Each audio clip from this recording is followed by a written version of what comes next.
Hello, welcome back to What Culture Gaming and our splendid E3 coverage, might I say. It's delightful, isn't it? There's so much to talk about all the time, and new things are happening, and I can't keep on top of it. Yeah, me neither. It's going to be a really long night for all of us editing all this. So, Jules, we're here, me and you, to talk about Ubisoft. Ubisoft. What games happened? Well, let me consult my notes. These are not notes, that is water. Wow. I have got a list here of all the games that were announced, and we're just going to rattle on through them because, as I said with Ben before in the Sony press announcements, which might come out before this one, it probably will. Yeah.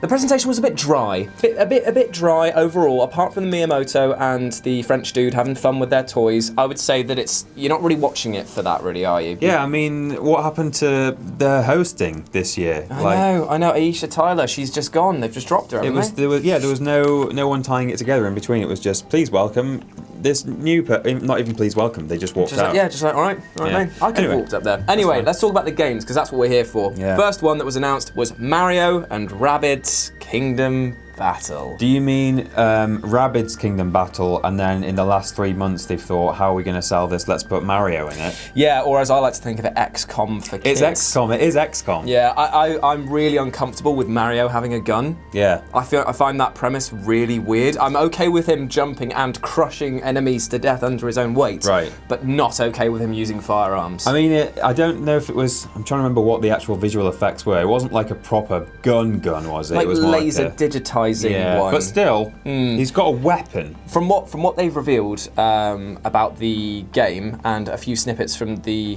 presentation, we can actually assess why they have guns because he said that the Rabbids are in the wrong universe and these weapons seem to be sending them back home. Right. So that's why they've justified and it. It's like had an effect on the Mushroom Kingdom. Like their arrival has, I think he said it's like changed the world a little bit. It's made it very, very annoying for a start because I find Rabbids incredibly annoying and it makes me very sad whenever I see them that Rayman isn't like getting the same love. Like he was first. Yeah. He was first and he was much better. Anyway, you can't put him on a lunchbox though. You can't, no. You can't sell him it. But the game itself looks really fun. Like if you can get over the annoying fact of them just going like beep beep beep beep beep, whatever it is they do all the time, it looks like it's quite tactical. There's some interesting things like being able to get your friends to launch you onto enemies and then slide round. The double jump thing. I agree, but compared to XCOM, I love XCOM. I mean, XCOM's great, and XCOM it doesn't seem like it's built on a grid with like, here's a piece of cover and here's a square to stand on. Like, this looked like it was just a huge grid. Yeah. So I think they need to sort of put it within a better context and like blend it more into the world. Is my main criticism there. Fair enough. It's a game that I will be keeping my eyes on, but I will probably be annoyed every time I see it. Yeah, me too. Anyway, the next one was The Crew 2. Driving, flying, biking. What it is steep, but what they've done is... Oh, they've just divided it up into different bits. Instead of building a mountain and then saying, oh, let's add some skiing, snowboarding and wingsuits, they've built, a large world with various terrains and gone, oh, let's just add cars, planes and boats. It feels like that thing again where Ubisoft have come up with a piece of the jigsaw and then just built around it. Very much so. And then they watched the film Inception and they just thought that'll be our theme. Yeah. But you know what? In terms of the actual gameplay, the cinematic trailer versus the gameplay was so different because the cinematic trailer basically got me thinking this is going to be a really serious game about this guy rising to the top. Yeah, and falling from grace. I'm a white male. I'm good at everything. But then when the actual gameplay came out, I was like, this looks really like Need for Speed. Yeah. Kind of like... really silly, over the top, because the way that they were just like, and now let's launch ourselves onto the rooftop, and it's like, what? I thought this was like a serious racing game, but still looks quite nice. There was a few graphical things where I was like, looks a bit flat, but the cars themselves look quite good. Yeah, there was something a bit off for me with the graphics. Like it looked like most of it looked great, but there was something, and I wasn't sure what it was, that was making it a bit like Uncanny Valley. Like it was so close, but not quite there, that it actually made it look way worse than it is. I always think that when games go crazy, that maybe they should have an art style that reflects their craziness. Right. Whereas this was like reality, crazy. I don't know. Again, I'm interested in it, but not something that I will be jumping out to buy. The Fractured Butthole. Oh, that's still a funny joke, isn't it? Yeah, I mean, now every time that Cartman laughs at it, I don't laugh at it even more. I mean, this thing, I thought that the Stick of Truth was fantastic, right. so I'm really into this. Yeah. Like, I'm super keen. But this has been in the works for a long time, and as, I don't even know if it's on your list, but then, like, after that, a couple of videos later, they showed that mobile game. Yeah, the mobile version. And you kind of think, like, why not just get your South Park team to concentrate on Fractured Butthole to make it, just to get it out there? I think it's been, I mean, in the grand scheme of things, it's not actually been a long time coming, but it feels like one of those games that's been around for ages and it's not moving anywhere. It's got a really, really funny premise, though. I mean, the whole idea of having like a civil war within that and all of the self-referential stuff. To be honest, I'm a comic book fan, so I'm really invested in this one. Cool. So I will be getting this, but probably not pre-ordering it. No. Skull and or Bones. Well, Pirates. That seems to be a theme of this conference, doesn't it? Yes. How annoyed would you feel if you were either Skull and Bones or the other one, Sea of Thieves? If I was Sea of Thieves, I'd be like,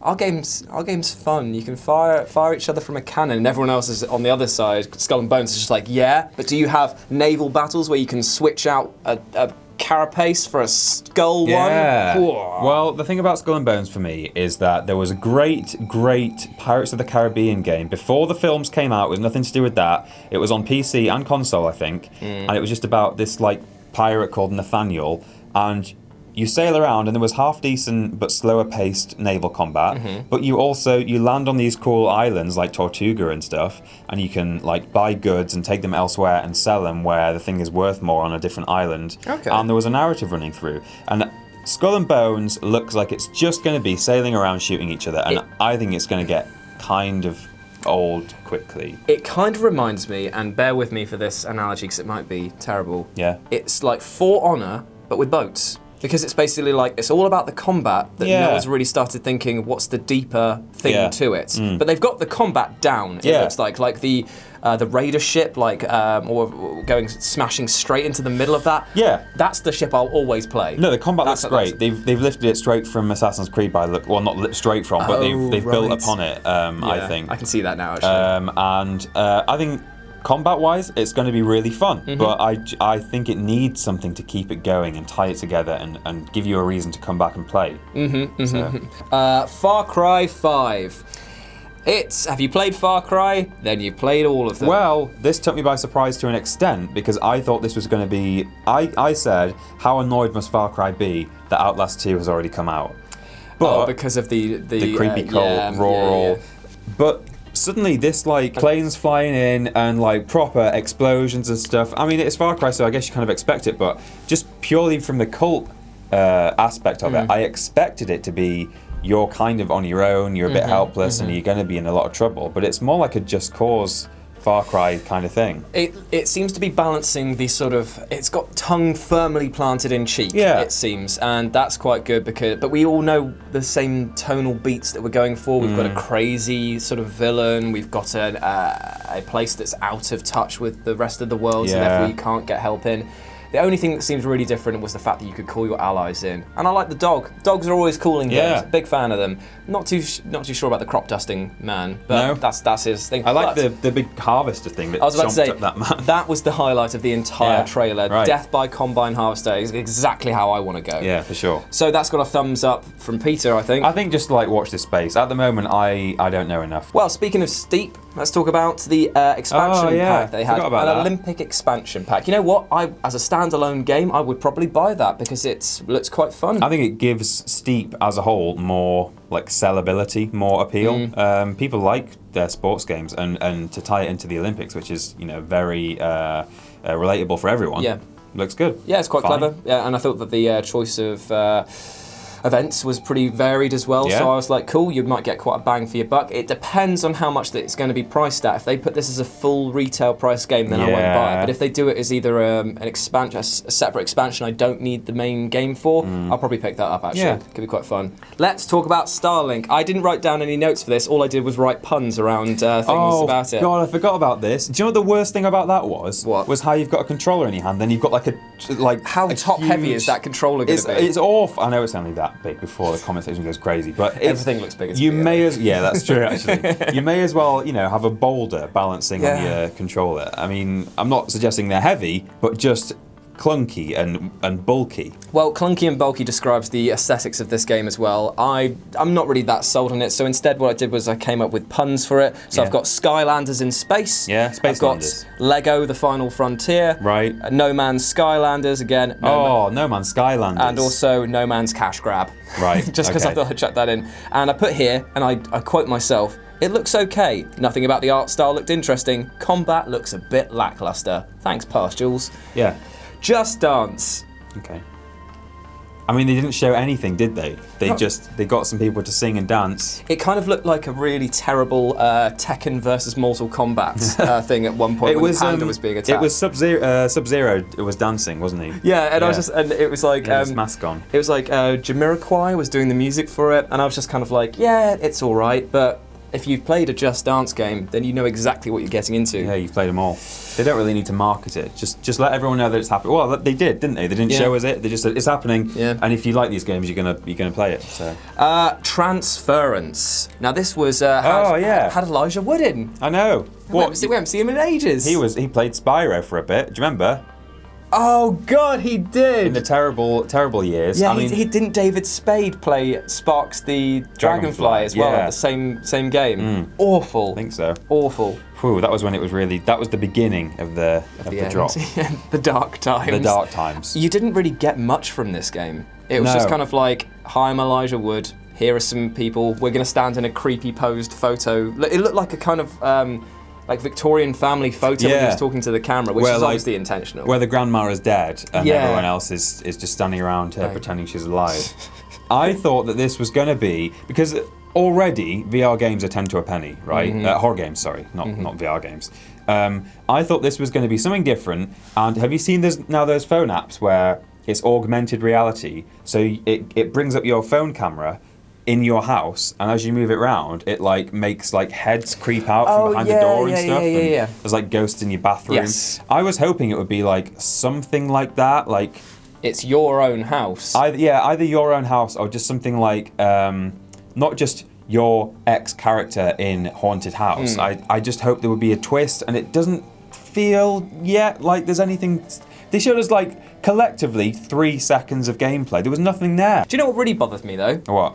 That video, where it's got the guy and it's all flickery VHS stuff, it says down in the bottom left, 2003. It's I'm pretty sure we moved away from VHSs quite significantly by that point. I even went and looked at old news articles and some footage from 2003 to see if I was making it up. Right. Definitely didn't have scratch lines and colour bleeding as much as that. Why wouldn't you just make it earlier? Just go really, just be sure and go, 1991. Yeah. So what we got from it though was, they were talking about the Walter test. Don't know what it implies, but apparently it's about uploading emotion and trauma to video, and we get to experience it. I have no indication as to what the gameplay is going to be like, if at all there will be any, whether or not it will just be kind of like a 5, 10, 15 sit down and scare sort of thing. Yeah, maybe. But that was it. It's another one where we're just going to have to watch this space, because for now, there's nothing. Yeah, you can't really comment on it. It was almost like, why even put it in there? Yeah. Anyway, so that was the Ubisoft E3 2017 conference. It was a thing. What? That's all they showed. What? That was it. That was all they showed. And to be honest, I would believe you in a way, because there's no way that actually happened last night. I don't know what he's talking about. He doesn't know what I'm talking about.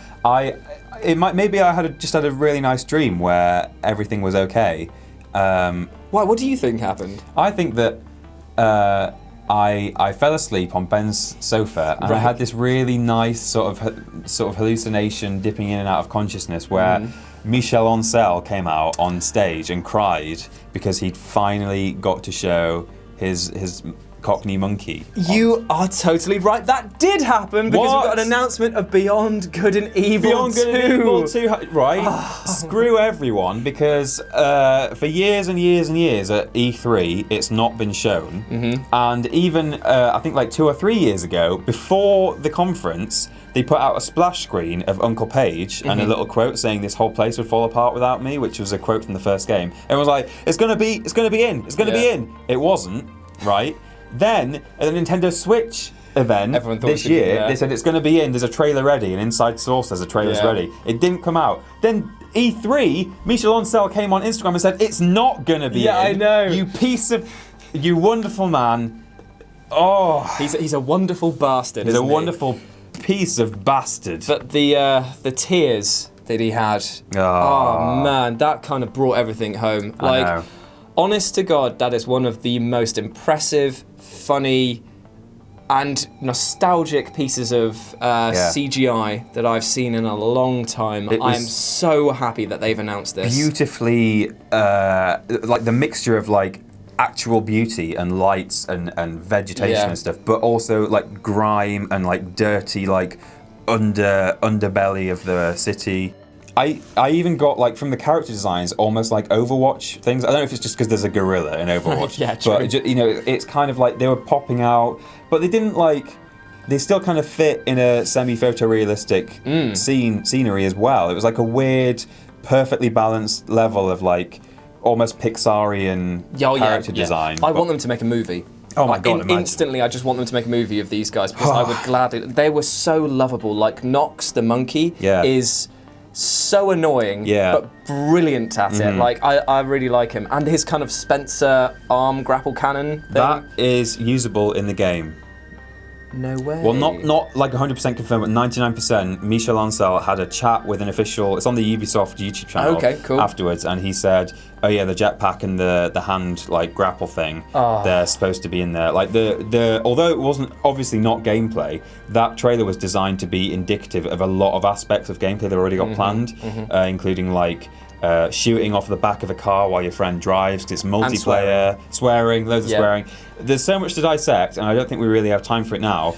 I have been through it frame by frame and found like 20 Easter eggs or things you need to know, and I'm going to do a list on it today or tomorrow or sometime this week-ish. Cool. So stick with us for that. But for now, overall impression. I mean, I can't wait for it. And you know what? I have been waiting. Yes. You have been waiting. The world has been waiting for this game. long time. But we will have to wait a little longer to find out more details. But it has reignited a steam train in my heart that is chugging into the hype stain tration. Yes. Tration? The hype stain tration. Wow. Whatever, it's a new thing. Please support this game online, just for me, if no one else. Like, I want it to definitely happen. I was so worried that they were going to say, if you join our Kickstarter or something like that. I was so like, oh, please don't do that. I don't, fortunately it's not being crowdfunded, but they do have the other aspect of a Kickstarter, which is they're saying, we want your feedback, we want your input, but that's the Space Monkey program, isn't it? You can join into, and it looks like it's going to be an amazing feature to add to the game. They don't have their hands out for money, they're just asking, what do you want, which is good. Well, they can get their photorealistic boobs out if they want to, mate, because, oh my God.